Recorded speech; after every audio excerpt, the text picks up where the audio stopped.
Hello and welcome to my channel SK helping hand tutorials. Friends, कक्षा 5 के मूल्यांकन पत्रक चल रहे हैं और सीरीज़ में आज हम देखेंगे पर्यावरण अध्ययन ईवीएस का मॉडल पेपर 3।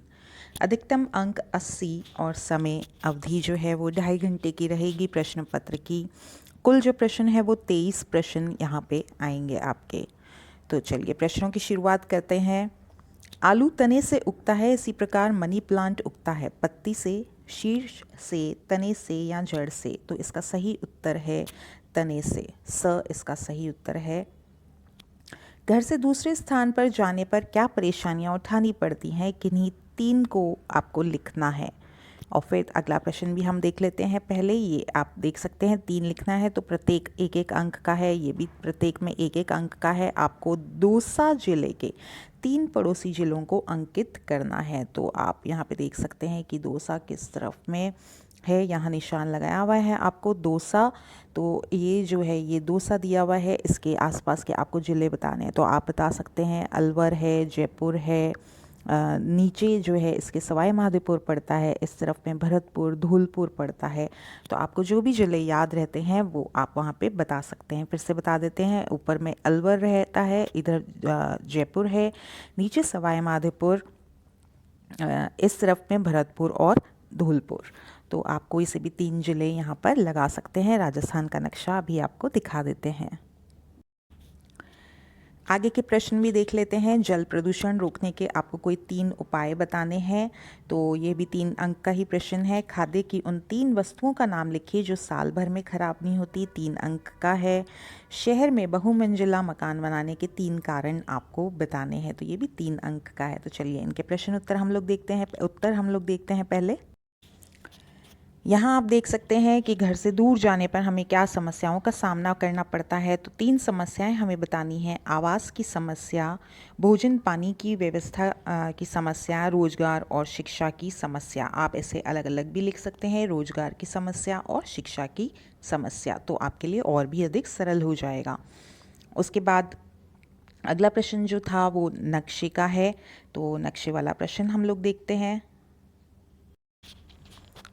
यहाँ आप देख सकते हैं कि ये दौसा है और इसके ऊपर जो है आपको बताया था अलवर, और फिर यहाँ पे कोने में भरतपुर है, इसके पास चिपकता हुआ यह जयपुर हो जाता है।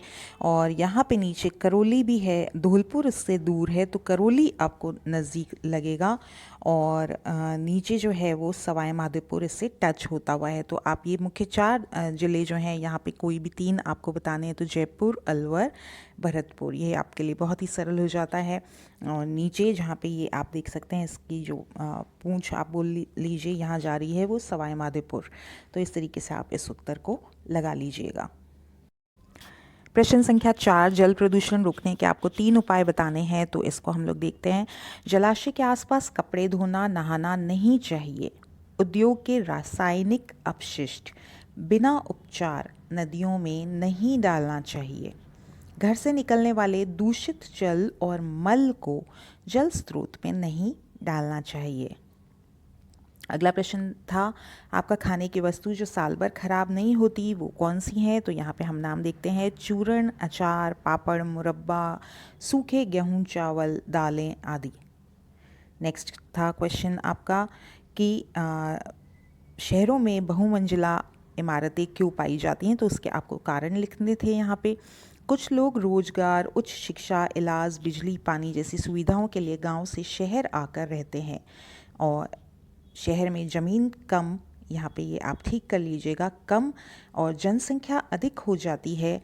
रहने को मकान सभी को चाहिए, इसलिए शहर में बहुमंजिला मकान बनाए जाते हैं। अगला प्रश्न था कि अंडों की देखभाल चींटियों में कौन करता है। तो रानी चींटी जो है उसकी देखभाल करती है। और यह जो प्रश्न संख्या था 7। अगला था 8, आपको खेतों में प्रयोग की जाने वाली जो है विभिन्न खादों के नाम लिखने हैं। तो 3 खाद आपको बतानी है। तो हम यहाँ पे हरी खाद, केंचुआ खाद और गोबर की खाद, जो कि तीनों ही जैविक खाद हैं एक प्रकार से, इनका ही नाम हमने लिखा है। आप कोई भी खाद के नाम यहाँ पे लिख सकते हैं।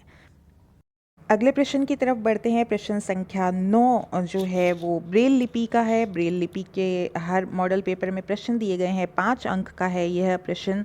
तो देखते हैं इसको कैसे सॉल्व करना है। आपको ऑर्नामेंट आपको दिया है और नॉमेन लिखना है। तो देखिए MEN के चित्र ये दिए हुए हैं, N हमारा ये रहा। अब हमें O वाला चित्र जो है यहाँ पे A की जगह यहाँ भरना है। तो यहाँ आपको इस तरीके से ये भर देंगे और ये O हो जाएगा। तो अब ये जो चित्र आपके यहाँ से सारे चित्र बनेंगे इधर तक, NOMEN। तो ये जो चित्र है ये आपका उत्तर बन जाएगा। कॉपी में आप इस लाइन का अभ्यास कीजिएगा, किस तरीके से एक लाइन के ऊपर 2 इस तरीके से बना के आपको गोला कहाँ पे लगाना है वही आपको ध्यान में देना है। अगला प्रश्न देखते हैं। निम्नलिखित वस्तु को पानी में तैरने वाली और डूबने वाली वस्तु के आधार पर तालिका में भरना है। तो यहाँ पे आप तालिका बना लेंगे अपनी, और तालिका के अनुसार आप लिख देंगे तैरने वाली, और जो तैरेगी तैरने वाली और डूबने वाली। सबसे पहले देखते हैं वृक्ष की पत्तियां तो पानी में तैरेगी, आप इस कॉलम में लिखेंगे। चिमटा, चिमटा डूब जाएगा। प्लास्टिक के खिलौने पानी में तैरेंगे। आलू, आलू डूब जाएगा। नाव तो पानी में ही तैरती है। कांच के टुकड़े डूब जाएंगे, तो डूबने वाले कॉलम में लिखेंगे। स्पंज, स्पंज को आपको पानी में तैरना, और लोहे के टुकड़े डूब जाएंगे। गुब्बारा पानी में तैरेगा। मोबाइल फ़ोन डूब जाएगा। मोबाइल फ़ोन को डालना नहीं है, एक्सपेरिमेंट नहीं करना है हमें। अगला प्रश्न हम देखते हैं। कोयला, पेट्रोल, वो डीजल आदि ईंधन के उपयोग की आपको सूची बनानी है। तो यहाँ आप देख सकते हैं ये प्रश्न 6 अंक का है, प्रत्येक 2-2 अंक, यानी प्रत्येक के अलग अलग आपको उपयोग बताने हैं। तो चलिए इसका उत्तर हम देखते हैं। तो सबसे पहले हम देखते हैं कोयले का उपयोग अंगीठी जलाकर खाना पकाने में, कपड़े प्रेस करने में, भट्टे में ईंट पकाने में और बिजली बनाने में। अगला जो प्रयोग है वो पेट्रोल का उपयोग है। वाहन जैसे बस, कार, स्कूटर आदि चलाने के लिए पेट्रोल का उपयोग किया जाता है। डीजल का उपयोग मशीन जैसे जनरेटर, पंपिंग सेट आदि चलाने में। वाहन जैसे बस, कार, स्कूटर तथा ट्रेन आदि चलाने के लिए। तो यहाँ पे ट्रेन भी जुड़ जाएगी डीजल में, ठीक है। अगला प्रश्न हम देखेंगे। निम्नलिखित में से आउटडोर गेम है शतरंज, बिलियर्ड्स, टेबल टेनिस और बैडमिंटन। तो आउटडोर गेम वह होता है जो कि खुले मैदान में खेला जाता है। तो इसका उत्तर द है, बैडमिंटन। अगला प्रश्न देखते हैं। जीभ और होंठ सूखना लक्षण है टीबी के, पोलियो के, एनीमिया के या मलेरिया के। तो जीभ और होंठ सूखना जो लक्षण है वह एनीमिया का लक्षण है। तो इसका सही उत्तर है स। आग लगने की स्थिति में आपको क्या करना चाहिए? फायर ब्रिगेड को फ़ोन, जल एवं बालू की सहायता से आग पर काबू पाना चाहिए, आसपास के लोगों की मदद लेनी चाहिए, उपयुक्त सभी। तो सही उत्तर है द इसका। दिए गए चित्र को देखकर कुएं से जल निकालने की प्रक्रिया के आपको 5 चरण लिखने हैं। और फिर अगला प्रश्न है भोजन में हमें कौन कौन सी खाद्य सामग्री खानी चाहिए, खाद्य पिरामिड द्वारा हमें बताना है। तो ये दोनों ही प्रश्न 5 अंक के हैं। चलिए इसका उत्तर हम देखेंगे। कुएं से पानी बाल्टी तथा रस्सी द्वारा हाथ से खींचकर, घिरनी की सहायता से बाल्टी से खींचकर, रहट से तथा मोटर पंप की मदद से निकाला जाता है। अगला प्रश्न हम देखते हैं कि आपको भोजन में क्या क्या खाद्य सामग्री खानी चाहिए, इसका जो है पिरामिड द्वारा बताना है। तो आपके पेज संख्या जो है पाठ्य पुस्तक की 76, वहाँ पे आप इसका उत्तर देख सकते हैं, और हम इसको दिखा भी देते हैं आपको किस तरीके से आपको उत्तर लिखना है। आप यहाँ पे देख सकते हैं ऊपर जो है ये एरिया इसका कम है, तो वो आपको कम मात्रा में प्रयोग करना है। और इसमें घी, तेल एवं मीठा यहाँ आप लिख देंगे कम मात्रा में। फिर सीमित मात्रा में दूध, दही, छाछ, पनीर, मक्खन, मछली, मांस, मूंगफली। अधिक मात्रा में पालक, टमाटर, गाजर, आलू, केला, सेब, नारंगी, अंगूर। सर्वाधिक मात्रा में रोटी, दाल, चावल, पोहा, सूजी आदि। अगला प्रश्न देखेंगे। आपके आसपास खेती होती है, इसमें खाद, बीज, सिंचाई आदि की आवश्यकता होती है। इससे संबंधित जानकारी प्राप्त करने के लिए आपको 5 प्रश्न लिखने हैं। तो आप कोई भी 5 प्रश्न लिखते हैं। और अगला प्रश्न भी देखते हैं। रात्रि के समय हमें आकाश में क्या क्या दिखाई देता है? पूर्णिमा की रात्रि के चंद्रमा का आपको चित्र बनाना है। 5 अंक का यह प्रश्न है। तो चलिए इन 2 प्रश्नों के हम उत्तर देखेंगे अभी। खेती की जानकारी प्राप्त करने हेतु 5 प्रश्न। आपके यहाँ किन फसलों को बोया जाता है? बीज कहाँ से लाते हैं? सिंचाई हेतु कौन सी पद्धति अपनाई जाती है? खेती में कौन से उपकरण काम में आते हैं? यहाँ साल में कितनी बार फसल लग जाती है? अगले प्रश्न का उत्तर देखते हैं। रात्रि में आकाश में चंद्रमा, तारे, ध्रुव तारा और सप्तऋषि तारा मंडल नजर आते हैं। पूर्णिमा का चांद, तो पूर्णिमा का चांद जो है वह पूरा ही होता है। तो आपको बच्चों इस तरीके से गोल जो है अच्छे से गोल आप बना दीजिएगा वहाँ पे, और पूर्णिमा का चांद जो है वो बन जाता है। अगला प्रश्न देखते हैं। 4 पहिया वाहन चलाते समय निम्नलिखित में से हमें क्या ध्यान में रखना चाहिए?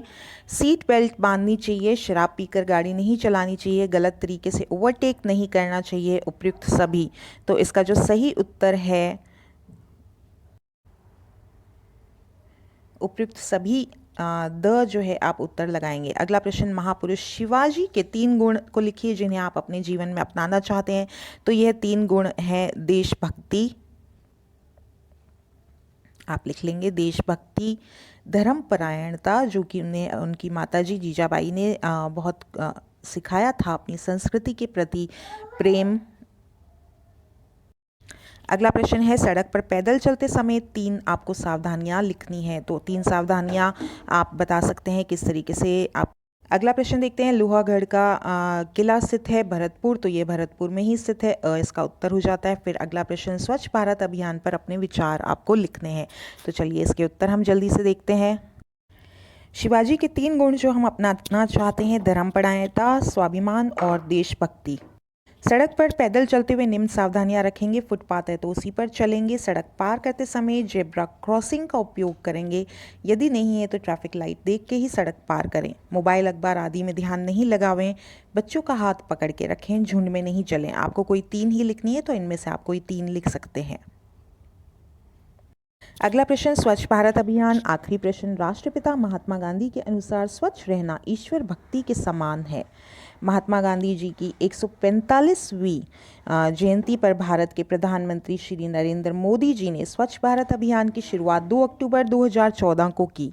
इस अभियान का मुख्य उद्देश्य है खुले में शौच बंद करवाना, व्यक्तिगत और सामूहिक शौचालयों का निर्माण करवाना, लोगों में स्वच्छता के प्रति जागरूकता लाना, गांवों और गलियों को साफ रखना, सभी घरों में पानी की पूर्ति होना, सड़कें और फुटपाथ साफ रखना आदि। विद्यालयों में भी इस अभियान के तहत बहुत से साफ सफाई के कार्य करवाए गए हैं। स्वच्छता से तन और मन दोनों साफ रहता है। स्वच्छ भारत अभियान इसी ओर एक मजबूत प्रयास है। तो उम्मीद है आपको ये वीडियो पसंद आया। इस पेपर के उत्तर आपको सरलता से लगे होंगे, सरल लगे होंगे। चैनल को यदि अब तक सब्सक्राइब नहीं किया तो लेट मत कीजिए, डू सब्सक्राइब, और आगे के मॉडल पेपर्स का इंतज़ार कीजिए, जल्दी ही वो भी अपलोड कर दिए जाएंगे। शुक्रिया। Do share, do like and do comment. Thank you.